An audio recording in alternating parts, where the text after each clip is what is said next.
வணக்கம் உறவுகளே. நான் இன்றைக்கு பருப்பு வடை செய்திருக்கிறேன்.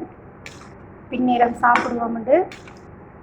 ஈவினிங் டைமில் நாங்கள் ஒரு பிளேட்டியோடு சாப்பிடலாம், நல்லா இருக்கும். வீட்டில் செய்து நாங்கள் சாப்பிட்டோம்னு சொன்னால் திருப்தியாக எல்லாரும் சாப்பிடலாம். இன்றைக்கு நான் பருப்பு வடைக்கு மாவு கொஞ்சம் வித்தியாசமாக பிணைஞ்சிருக்கிறேன்.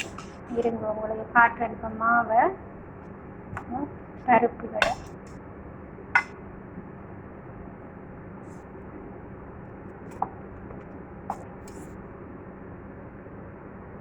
பிறகு மாப்பி செஞ்சுருக்கிறேன். கடலை பருப்போட நான் என்னென்ன சேர்த்துருக்கேன்னு சொன்னால், இதில் பச்சை மிளகாய், வெங்காயம், சின்ன சீரகம், இஞ்சி, வெள்ளைப்பூண்டு, அதோட கருவேப்பிள்ளை சேர்க்கல, கொத்தமல்லி சேர்த்துருக்கிறேன். அடுத்து வெங்காயத்தால் சேர்த்துருக்கிறேன். உப்பு, மஞ்சள், சரக்குத்தூள் எல்லாம் போட்டு நான் மிக்ஸ் பண்ணியிருக்கிறேன். இப்படி ஒரு தடவை பிடிச்சிருந்தா நீங்களும் ஒருக்கா செய்து பாருங்கள், நல்ல டேஸ்ட்டாக இருக்கும்.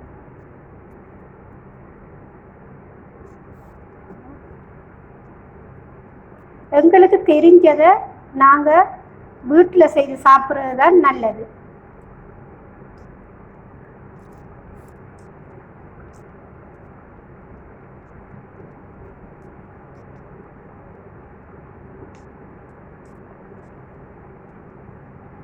பாருங்கள் ஃப்ரெண்ட்ஸ், என்னுடைய பருப்பு வடை பிடிச்சிருந்தா லைக் பண்ணுங்கள், கமெண்ட் பண்ணுங்கள், சப்ஸ்கிரைப் பண்ணி சப்போர்ட் பண்ணுங்கள்.